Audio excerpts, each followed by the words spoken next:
অসমের কোকড়াঝাড়ে এক চাঞ্চল্যকর এনকাউন্টারের ঘটনা সংঘটিত হয়েছে। ধর্ষণের দায়ে অভিযুক্ত রফিকুল ইসলামকে গ্রেফতারের পর নিয়ে যাওয়ার সময় পুলিশের গুলিতে সে গুরুতর আহত হয়। রোববার সন্ধ্যায় এই ঘটনাটি সংঘটিত হয়েছে, যখন অভিযুক্ত ব্যক্তি পুলিশের হেফাজত থেকে পালানোর মরিয়া চেষ্টা চালায়।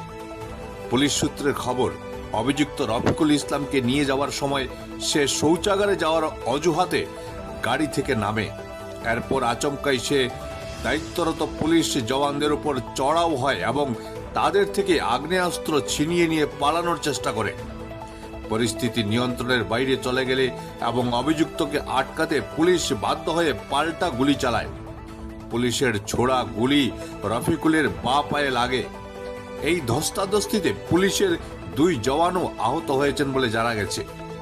গুলিবিদ্ধ রফিকুলকে উদ্ধার করে দ্রুত স্থানীয় হাসপাতালে ভর্তি করা হয়েছে।